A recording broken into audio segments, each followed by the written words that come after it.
good day to be indigenous. Get up, stand up. They are going to become more brutal. Cody Cup, hitting the cut again. Because all the hippies were trying to be Indians anyway. They're going to become more repressive because it's a matter of dollars and their illusionary concepts of power. Hey, Victor. We must live in balance with the earth. And also with recent happenings at Wounded Knee. I am awake. Welcome to Native Roots Radio presents I'm Awake, and I'm your host, Wakan. Hey, Kadagi to all my friends and relatives in four directions. You are listening to Native Roots Radio presents I'm Awake, and I'm your host, Robert Pilot. We discuss local and national Native news and events, and as you know, Haley, Native issues are human issues, and human issues are Native issues. You are right, Dega. This portion of the show is supported by the Minnesota Indian Women's Sexual Assault Coalition. Hey, we have Juliet Rudie on the line here, and she's the director of the Minnesota Missing and Murdered Indigenous Relatives Office, and we have kind of an update that we'd love to talk to her about real quick. I know she's really busy up there in Bemidji. Juliet, are you there? I am here. Hey, good to talk to you. And thank you so much for coming on. I know you're busy up in Bemidji. I was wondering if you could tell our audience what's going on up there. Well, what we did was we coordinated and collaborated a search with Bemidji Police Department and then other law enforcement agencies, tribal, state, and federal agencies. And today was the first day of the search. We started this morning at about 8:30. We had a briefing, and volunteers came and they registered, signed up, checked out equipment, and then they were given like a PowerPoint briefing, and then they were assigned to a team lead, which were law enforcement officers. And then before they went out, though, we had nine canine teams that went out to begin the search for Nevaeh. And so throughout the day, they spent the first couple of hours out there. Then they broke for lunch at 12:30. They went back again, and now those teams should be all returned by now between 4:30 and 5, and then they'll take a dinner break. And then we'll be back at it again tomorrow. I just got to give you a big shout out. Nevaeh was 15 years old when she was missing in October 2021. And I mean, parents need to know what has happened to their children. And I just want to give you a big shout out to and people up there helping, whether it's the Bemidji Police Department or the Missing and Murdered Indigenous Relatives Office. I just want to say thank you so much for doing this. It's so important, and to keep a spotlight on our young ones and our missing ones. Thank you for that, because we really need to hear that. It's been this office has been in existence for about a year and a half. And the first year I was out in the community listening to concerns that they had about our missing and murdered Indigenous relatives. And if you go back and you look at that Wilder report that the Missing and Murdered Women's Task Force put together in 2019 to 2020, and you hear about the concerns that the Indigenous community had about reporting response and victim services for our missing and murdered Indigenous relatives. I think we hear those stories every day. When we're visiting our relatives out on the tribal nations in the urban Native communities, we hear them stories every day about what was reported in that research that Wilder did with the MMIW task force in the report. So, being able to help have an impact or make a difference for Indigenous people in Minnesota. My team and I, we have a passion for it. And, three of us come from tribal nations. One of us is Filipino and Jewish, and she's very proud of it, and we're very proud of having her on our team, representing and making a difference and having an impact on MMIR. You know, I'm looking at the list of people that are helping up there, Called to Rescue Ministries, Central Lake and Research, a lot of, and of course, Leech Lake Tribal Police, Minnesota Bureau of Criminal Apprehension. What can our listeners, and we have listeners all over Turtle Island, what can they do to support your work and get the word out? I know we have people, keyboard warriors that share this out, but it's also important for them to do other things. And what's a good thing that our listeners could do to support you, a kind of a call to action? So can you repeat the question? It was kind of a long question, and I'm trying to figure out how to best answer it. So what can they do to support us? What can our listeners do to support your work and what's going on up in Bemidji, or just support your work in general? We'll become educated on why we have missing and murdered Indigenous relatives. Look at issues surrounding human trafficking, and then also the risk factors. I mean, with substance abuse. Also the child welfare system. And then there's also, we have that historical trauma that comes from the boarding schools and, all those different areas, because MMIR is, it's a holistic, we have to have a holistic approach to it, and our community has to help us make a difference. It's not just law enforcement, it's our communities together that will have an impact on MMIR. So learning about what the issues are of MMIR is super important.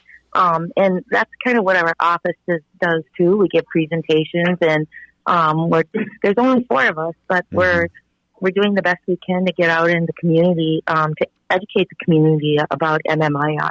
I'm with Juliet Rudie, a director of Minnesota Missing and Murdered Indigenous Relatives, the office, and we're just really pumped here, especially on Native Roots Radio and our listeners, that we have such an office, first of its kind across the country.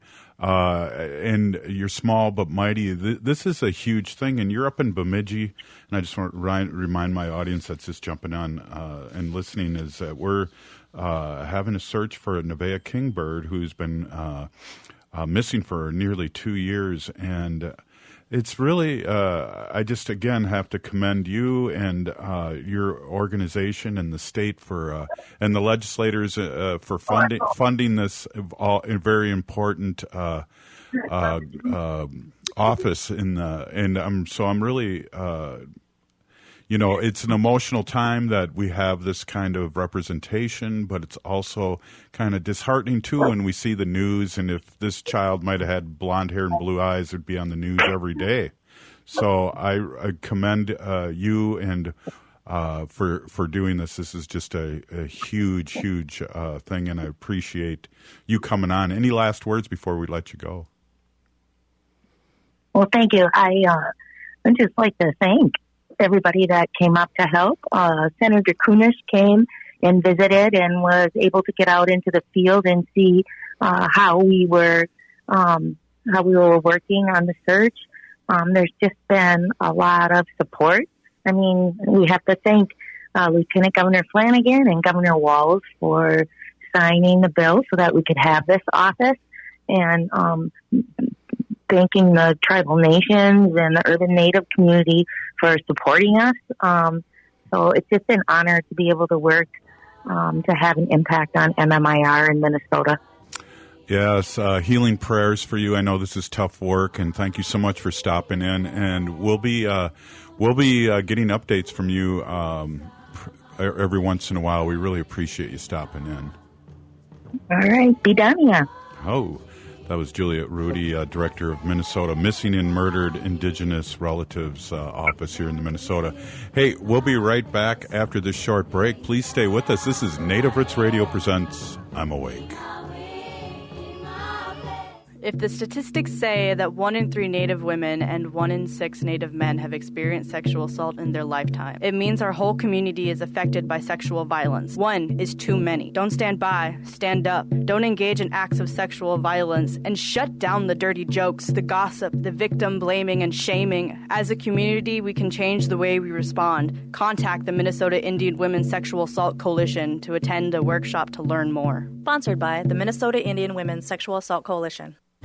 From chasing fall colors on a scenic road trip to epic hikes, fall festivals, apple orchards, or long hours on a patio, fall in Minnesota offers clear blue skies, an endless tapestry of color, and unmatched beauty, perfect for setting the stage for any colorful adventure. Plan your dream trip at exploreminnesota.com. Sponsored by Explore Minnesota, aired by the Minnesota Broadcasters Association and this station. Back to school season is here. And while this is an exciting time for parents, kids, and educators, let's not forget how far we've come in our battle against COVID-19. We're in a better place, but COVID-19 is still here, and we need to continue to help protect our communities. With the flurry of new schedules and classrooms, let's not overlook the fundamentals of staying safe. Wash your hands regularly and watch for any symptoms like fever, chills, a cough, or shortness of breath. Should you or someone you know have COVID-19 symptoms, stay home and get tested. Find more tips on continuing to be safe at health.state.mn.us. Let's have this back-to-school season be a time of renewed commitment to our collective health and brighter future for our Native communities. Again, find more tips on continuing to be safe at health.state.mn.us. This message is brought to you in partnership with the Minnesota Department of Health. Hi, I'm Jane Fonda, and you're listening to Native Roots Radio. And we're back to Native Roots Radio presents I'm Awake, and this is Robert Pilot. This portion of the show is supported by JS Bean Factory off Randolph Avenue in St. Paul, Native owned, bringing us the best coffee, keeping us awake. I am awake, and I love that coffee. Get Steve's Dark Blend. I love that. It makes my hair on my nose grow. So, hey, we're really pleased to have Maggie Lorenz on. I haven't talked to Maggie in a long time. And then we have Shelley Buck, too, our good friend here with, she works with, let me just look this up here so I don't get this wrong, president of Friends of the Falls in Minneapolis. So, welcome, you two. And we got a few things to talk about. Well, welcome, Maggie.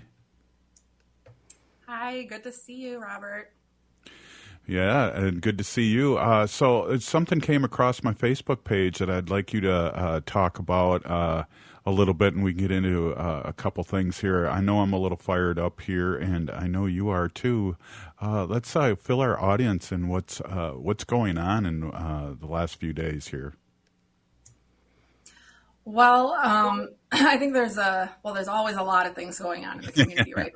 The thing that we're here to talk about today was some headlines that came out over the weekend about a land sale or a land transfer in Minneapolis to Red Lake Nation for a project to develop an opioid treatment center, which is a great project, and I think it deserves to have news coverage, and absolutely glad that the city of Minneapolis is partnering with Red Lake Nation so that this project can be developed. I think it's a great need in the community.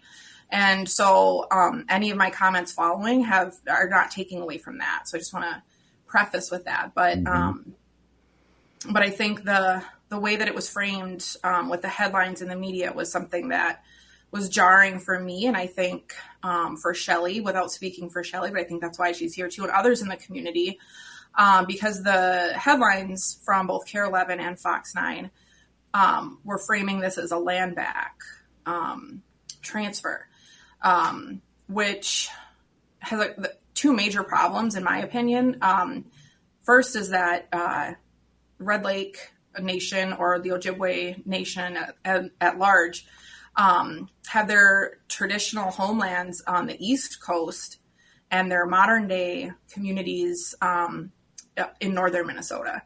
The Twin Cities in Minneapolis, I think, is really undisputed Dakota territory. It's Dakota homeland, Dakota Treaty territory. And so I think the headlines just, are another kind of opportunity or another situation, I think, whereas Dakota people, we feel that we're erased in our homelands, that our history here is not accurately represented in the media and school and in education. And then, it's unfortunate that people continue to perpetuate these misrepresentations, misunderstandings, and we're in 2023. We've done so much work, I think, as Indian people, and especially as Dakota people, trying to reclaim our narrative and our place in our homelands here in Minnesota, Makoche. And so I think the headline was just really inappropriate. And I can talk about the second piece too a little bit about, I just really don't think that this equates to land back for other reasons, but I want to give Shelley an opportunity to speak as well. Yeah, Shelley, welcome. And we see these narratives, we see in the news media really disheartening news. And that's kind of, Maggie remembers years ago when Standing Rock was happening, why we started the show initially, because all the fake news out there and half-truths. So things don't stop. It's 2023. Yes, that's correct. Thank you for having me. I appreciate the time, and I echo everything that Maggie has said. We continue to be erased, we continue to be forgotten, we continue to be invisible as Dakota people in our own homeland, and it just continues. And you tell people, you educate people, and then you turn around and it happens again. I, like Maggie, I'm so thrilled for Red Lake and for the work they're doing in the cities. I think it's amazing. And I wish more tribes could help out with that. But I do think that the news media, with their headlines of land back and returning land, is just really disheartening. And it just makes us all the same. I mean, everybody wants to continue to paint or to use one paintbrush stroke for all tribes. And we're each our own sovereign nation. But in the state of Minnesota here, this is our birthplace. This is the place our creation story has us coming into human form from the waters of Minnesota. We don't have a migration story to this location. We've always been here. My family, even during the exile, did not leave this land. So my family has been here since time immemorial. And to be erased and forgotten in our own homelands is just, it fires me up. And I want to do it in a respectful way, because I do appreciate the project that is going to be going on to this location. But I do think that it's time for the states, for organizations, whether it's nonprofits, native or non-native led, it's time for them to start truly working with the federally recognized tribes in the state and doing consultation. And at the very least, the Dakota tribes should have been consulted in this, or at least part of the conversation. So we weren't surprised by a news line this weekend. Yeah, and I think it's really, really good to bring up this point. And that point is that Lakota Dakota have been here forever, and we don't have a traveling story. We came from somewhere else. And I think that's a narrative white people like to bring up, is because they feel guilty about taking over our land, and they consider us moving from somewhere too, so they just moved in after we did, and it's really a big false narrative out there, Shelley. It really is, and a lot of people don't understand this, because obviously the education system in this country fails everyone when it comes to the original history of the lands. But there was an 1825 Treaty of Prairie du Chien that created a line, a territory line between the Chippewa and the Dakota. And that line is north of the city. So, per that treaty, the Chippewa or Ojibwe, Anishinaabe, they're at the northern side, whereas the Dakota are in the southern part. And the land in the Twin Cities is in the Dakota territory. So, to add more fuel to the fire, there's that little piece of history that's not known about. Well, Shelley, too, we're all sovereign nations, and I don't think people understand what that means. That's like the government, local government or national governments dealing with Paris. They don't understand, you know what I mean, or France. Mm-hmm. You know, they don't understand that. Speak upon that just a little bit more. Yeah, definitely. We're each our own little, I guess, for those who are non-native to understand, we're our own countries. We have our own sovereignty, our own laws, our own governments. We are able to have jurisdiction over our own lands, over our own businesses. And you can't just treat us all the same. There may be similarities, like with the 4 Dakota tribes. I can really only speak to the Dakota tribes since I am a Dakota woman. But the 4 Dakota tribes here in the state, we have very similar things amongst us, a similar history, similar culture, similar language, but we still have our own individualities amongst us as sovereign nations. And you can't just assume because it's okay with one, it's going to be okay with the other. You can't just assume that just because you're have a real estate transaction with one tribe, you're going to be doing something positive for all tribes, because you're not. And I think that narrative needs to really be understood. And just like the tribes do in the state legislature with the tribal state relations training, we need to do something like that with the media and other people, so they understand that tribes are separate sovereign nations and should be treated like that. And there's a history here in the state of the original inhabitants that were not taught to you, or at least not taught properly in the education system. Or to people in the media, which is, again, you know, like I was saying earlier, in 2016, we started this show because I would see a protest for Dakota Access Pipeline, and there would be, in my own line eyes, there'd be 2,000 people, and then you'd see the press and the helicopters there, and they're only videotaping half the crowd, and they say hundreds. And so that just irritated me because it's one thing, they're afraid of us, but they also don't think we're still here, and it's lazy journalism. It really is. And, you know, as a president of a nonprofit, I have to spend a large portion of my time educating someone before I can even go and get to the actual work at hand. And even when I was a tribal leader, I would go to whether it be a legislator or a business or some other individual, and I'd have to educate first about who we are and then get to the issue at hand.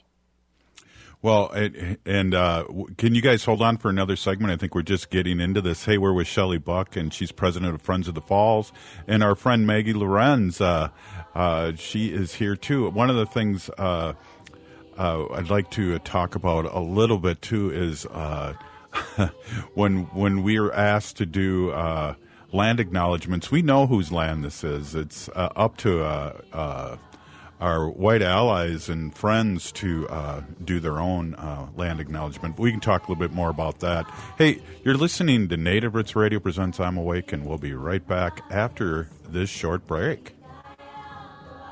Be a vaccinative. It's time to come together and talk about the urgent need to stay up to date on COVID-19 vaccinations to protect our heritage, our loved ones, and our future.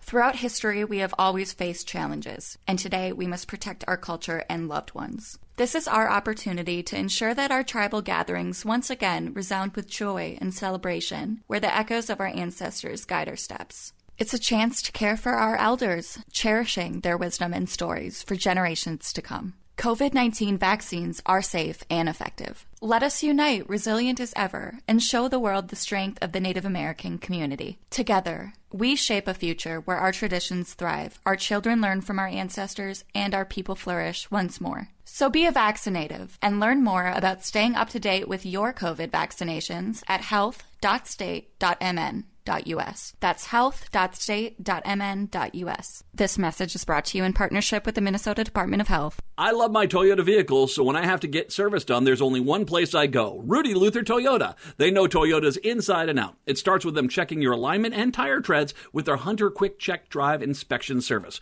Oil changes, tires, batteries, wipers, no matter what you need done, they can help you with reliable Toyota parts and the best service team in Minnesota. Check out their website, RudieLutherToyota.com, for service and parts specials just for Toyota vehicles. Get your Toyota serviced at Rudie Luther Toyota, 394 and 169 in Golden Valley.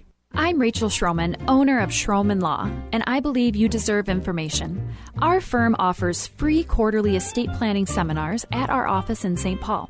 At these seminars, you can learn the basics of estate planning from an attorney to help you determine which estate planning documents will meet your needs and goals in an efficient and cost-effective manner. You can learn more and register at our website, schromenlaw.com/events. That's SCHROMEN law.com/events. Hey, it's Tom. Since 2009, All Energy Solar has been providing solar energy solutions to customers. With fully licensed electricians and installers, you can be sure that your solar installation will go smoothly. The team at All Energy Solar understands that every customer is unique. They'll take the time to survey and understand your property to find a solar solution that works for you. One of the biggest advantages of going solar is the opportunity to take advantage of the many solar incentives available. But it can often be confusing to know what you're qualified for. All Energy Solar professionals will help you find out what savings you can apply for and even help with your applications. This is especially important since many rebate programs have limited capacity and are first come, first serve.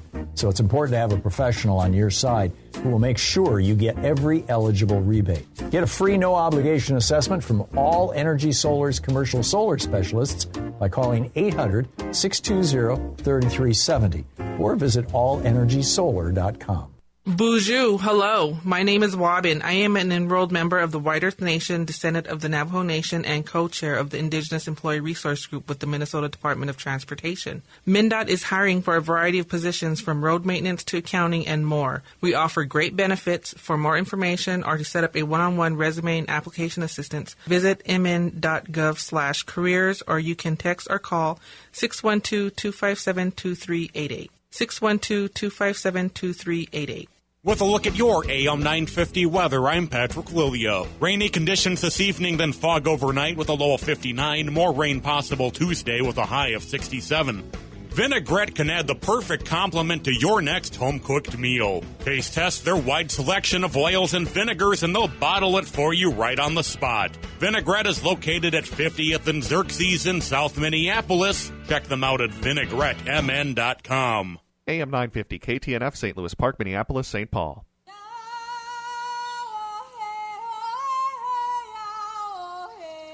This is Leonard Peltier. I am in Coleman 1, U.S. Penitentiary, and I'm listening to Native Roots Radio. And we're back to Native Roots Radio presents I'm Awake, and this is Robert Pilot. This portion of the show is supported by Native American Community Development Institute in Minneapolis. Hey, I am here with Maggie Lorenz, Executive Director of Wakan Tipi, and also Shelley Buck, President of Friends of the Falls, and we're having a discussion, and I think this discussion goes pretty deep, just the way things are, but it's also a big disrespect of what's of us as sovereign nations, as individual tribes, you know, and just bad reporting, right, Maggie? Yeah. So, you know, the other, you know, earlier in the previous segment, I mentioned that, how can you, the headlines, like giving land back to Red Lake. It's like, how can you give land back to a nation who's it's not their traditional land? So that right there doesn't make any sense. But then, the other part about it is the framing this as like a land back kind of issue, or, and when I think about land back, I think of, it's a movement, and it's like a radical kind of like change in systems of how land managing agencies, land owning, transfership happens, things like that. And then ultimately the goal is for Indigenous people to be able to reconnect with their homelands, reconnect with their sacred sites, reconnect with their traditional plants and medicines, and reconnect with the sacred elements in the land. So that's what land back means to me. And so when I hear that this, this project being and this transfer, this sale, essentially it's a land development project that really isn't any different than the way the city of Minneapolis currently operates with developers. And so, transactions of city lots for $1 is not unique to this project. And so I feel like, again, back to your point, Robert, about this being kind of like lazy reporting or maybe sensationalizing with this headline that isn't really, to try to make something seem like more than what it is. And what it really is a standard project development partnership between the city of Minneapolis and Red Lake Nation to develop an opioid treatment center. The way that the land was transferred is standard in their office. So this isn't like a major shift or change for the city of Minneapolis in the way it currently does business. And it doesn't, in my opinion, fall under what land back really means is reconnecting Indigenous people to their homelands and their sacred sites and their medicines. This is a development project and it's going to help Indian people, but I just really don't see it as meeting the criteria of what the movement of land back is all about. Wow, really good point. And even in that report from Channel 9, I heard them say that this lot had been empty for many, many years. I thought it was something like 40 years. And so in this bad analogy, they are getting rid of maybe a land that the city doesn't even want, So again, I was talking a little bit, Shelley, in the end of the last segment that people stopped asking me to do a land acknowledgement because I just say, give us our land back. That's my land acknowledgement. That's a very good point. And I do get asked to do some land acknowledgements, and I say no. To do a land acknowledgement really is kind of meaningless. And if you are going to proceed with a land acknowledgement, you need to make sure that you have a plan to do action work after that. It can't just be a simple, here's a land acknowledgement, pat ourselves on the back, we've done a great job, now we can move on with our business. It takes a lot of work to do what needs to be done after that. I even had one group ask me to read a land acknowledgement, and I said, no. This land acknowledgement isn't for me. I know whose land I'm on. Right. This is a land acknowledgement for all of you to understand whose land you are, at least start to begin to understand whose land you are. And then once you do that, there's a lot of action that needs to come with it. And people don't understand that, but it's a lot of work. It's a lot of education. It's a lot of soul searching and really being vulnerable and opening up to the, unfortunately, not so great history we have here in the state, and being willing to acknowledge it, accept it, and do better because of it. Right. And, you know me, Shelley, I don't talk about it much on the show, but I represent Ho-Chunk, and I'm wondering how someone like me could move this forward. Is this something that we could talk to the legislature of our states about having some sort of education for media? I mean, I think you kind of touched a little bit about that, but how can we be proactive about this? Because this is not going away. It's not only it's subtle. If it's a younger reporter, it's probably lack of knowledge and laziness. And if it's an older reporter, it may be done for a reason. Yes, definitely. We could definitely do it. I don't think we need to get the state involved. I mean, that would be an extra step, but we could work with possibly the Department of Commerce, who does the tribal state relations training. But there are other people who do this kind of stuff and would be possibly willing to do it outside of their regular job. But it's something we could do on our own and do a true grassroots education on this and bring the media in and truly see who's there to report the real news and who's there to just sensationalize and make things not so right. Hey, I'm here with Shelley Buck, president of Friends of the Falls, and Maggie Lorenz, director of Wakan Tipi. Maggie, did you have a response to that? Well, yeah, I was just going to say, the organization, and there's been different iterations, so I'm not sure if I'm keeping up on things, but Illuminatives has been doing a lot of work around media, Indigenous representation in media, how media reports on Indigenous issues. And so, I think about,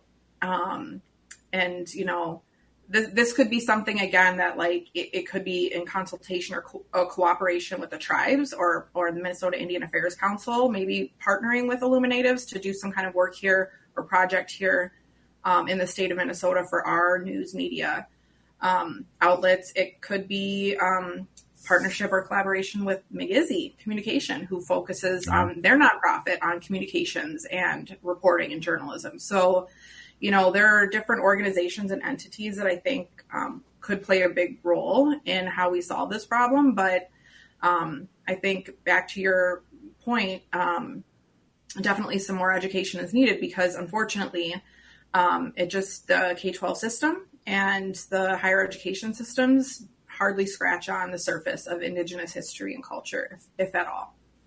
Absolutely. And I think me, Maggie, and Shelley, as somebody that, I'm burned bridges with a flamethrower when I was younger, and now I do those protests, and those seem to work. But in how do we do this in a business? We reach out to somebody like Maggie and say, hey, we really would like you to look into this and move this forward. I'm trying to look for a call of action in a sense, because I think we're, I'm used to going now, all right, well, let me start a Facebook group here and let's go protest Channel 11, Channel 9. I think that's not to cut you off, Shelley, but I think that, protests and rallies, especially like in the heat of the moment, are kind of things that really do capture people's attention that move towards action. But there's also other ways like partnerships and collaborations and long-term kind of planning that follow. But I think getting attention on the issue, a protest or a rally might be it, or a letter writing campaign or something like that. I'm not sure, but Shelley, I'll let you speak because I know I kind of cut you off there. No, don't worry about it. We're too strong to quote Weon, and we have a lot to say, and I'm fine with that. But no, I think, for me personally, my first instinct is to fight, is to, throw the gloves off and go at it. But my 12 years as a tribal leader kind of taught me to take a step back, evaluate, reevaluate, possibly even write it down or start text or doing a post on Facebook, and then don't send it. Just stop and sit in it for a while.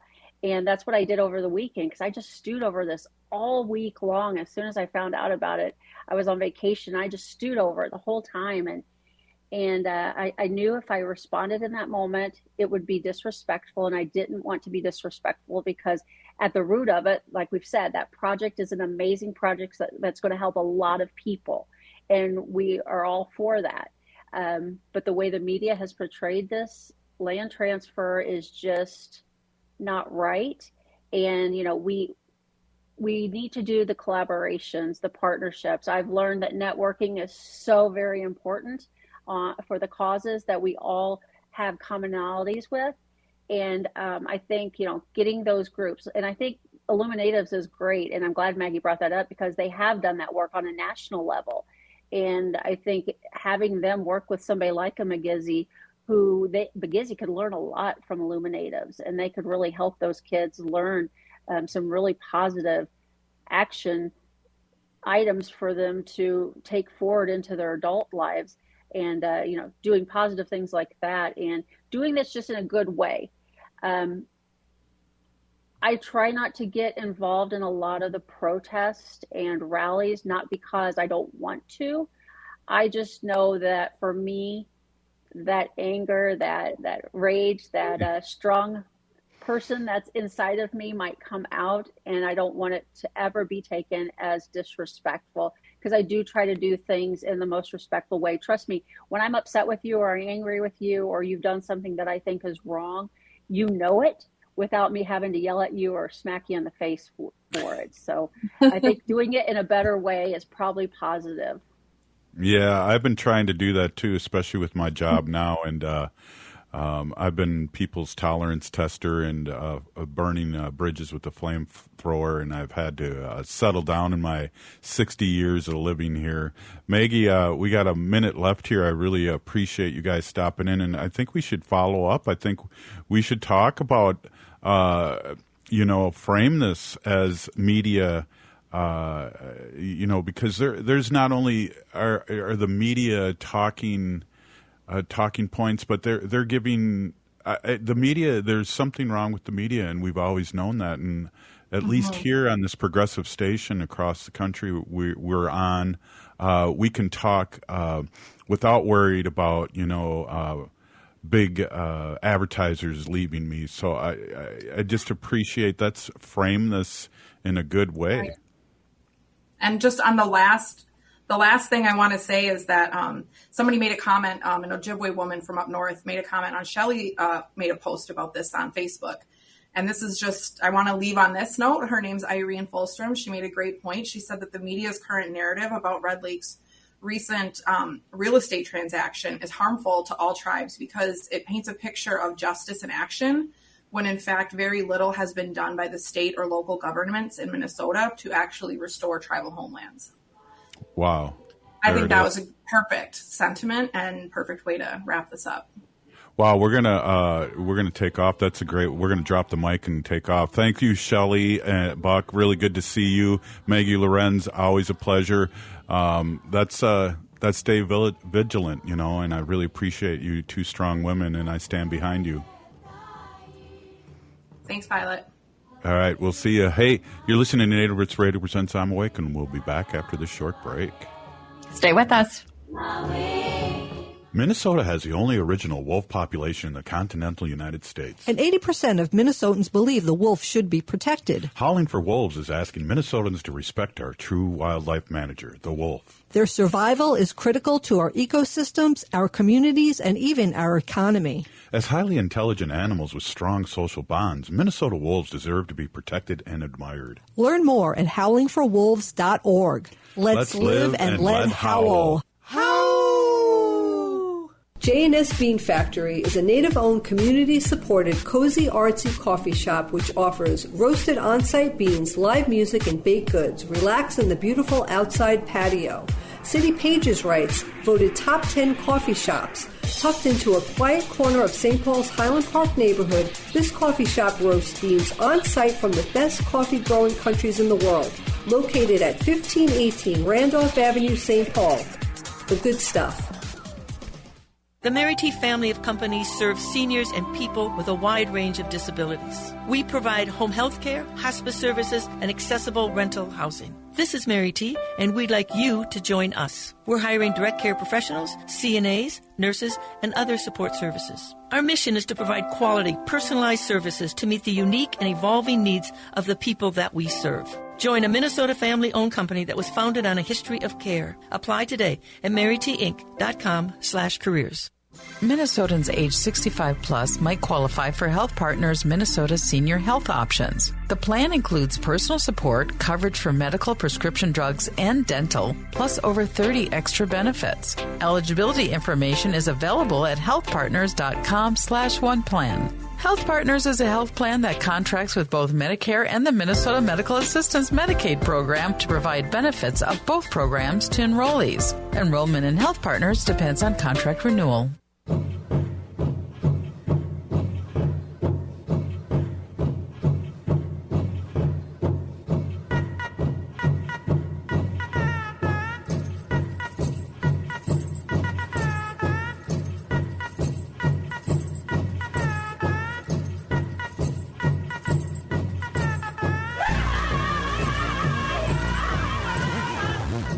Welcome back to Native Roots Radio Presents I'm Awake, and this is Robert Pilot. This portion of the show is supported by Howling for Wolves, protecting wolves for future generations. Oh, good one. Hey, what a show to start the week off here. That was a great show. Well, we still have a segment here to mess it up, so that's. Hey, I wanted to ask you, Haley, too, before we talk a little bit about the great show so far. Is that you were checking out the Eagles? You wanted to talk a little bit about that at all? That was that place has been redone and remodeled down there, and talk to our listeners a little bit about your experience. Yes, so I was very lucky to be hosted by the National Eagle Center down here in Wabasha, Minnesota over the weekend.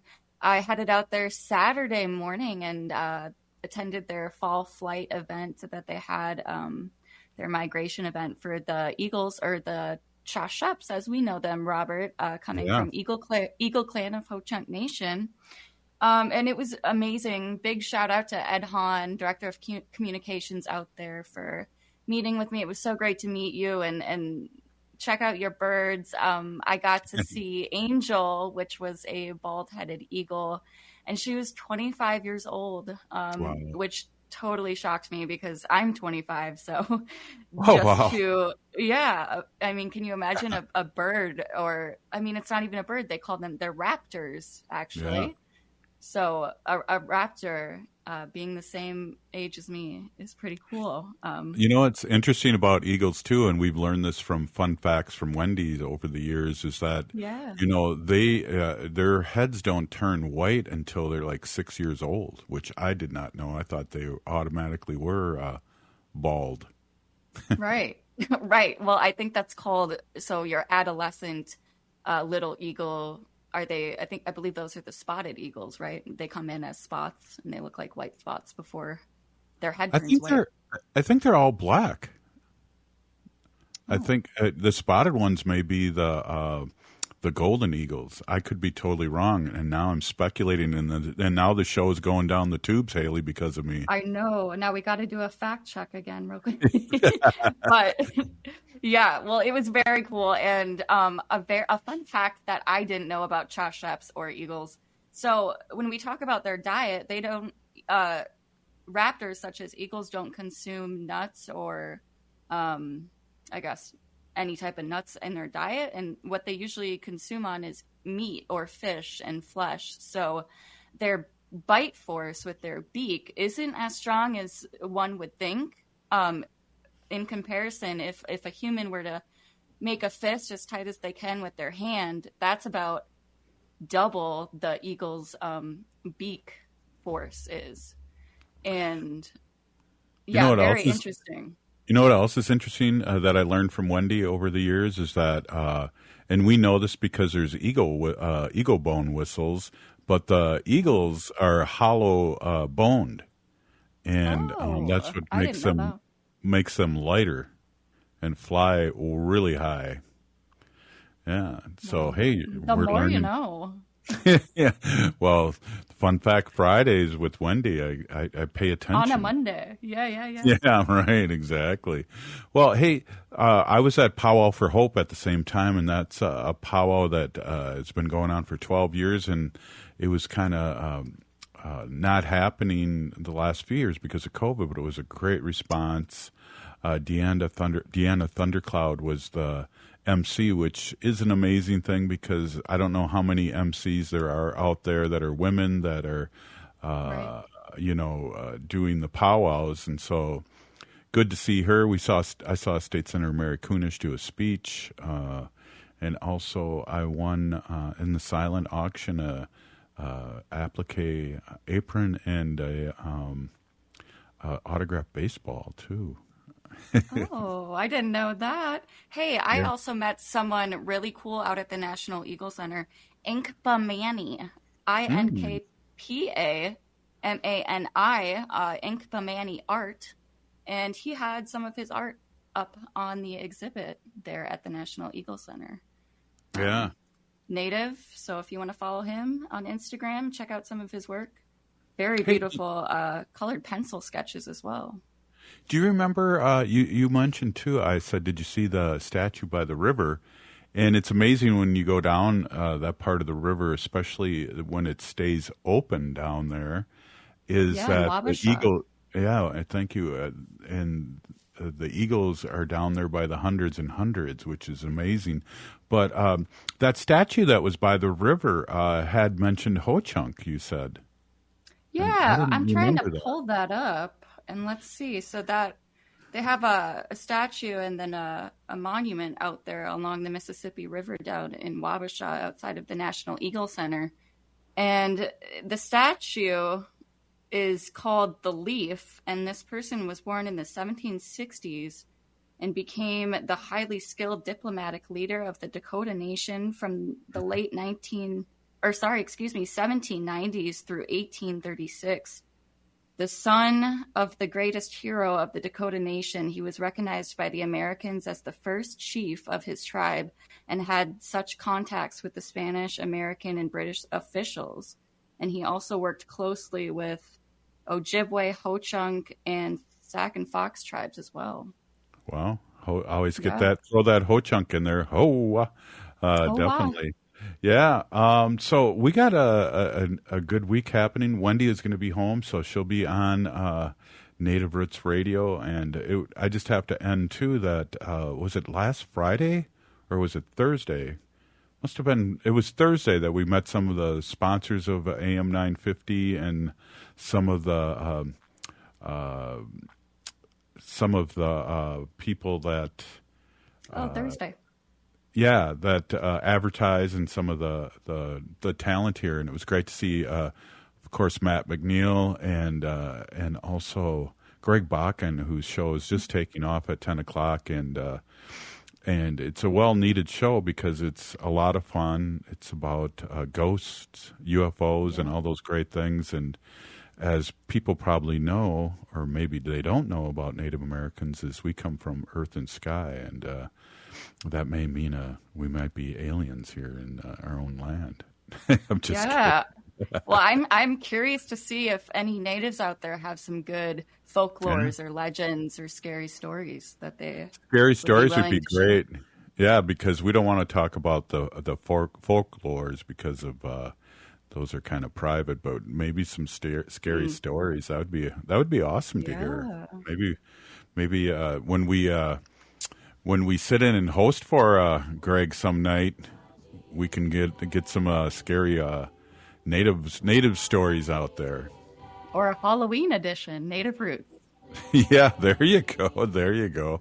Hey, if you're listening to the show, you are part of the resistance from Chief Plentycoops. The ground on which we stand on is sacred ground. It is the blood of our ancestors. We need to resist, divest, join a group, run for office. We're still here. We are the 7th generation. Free Leonard Peltier. Now.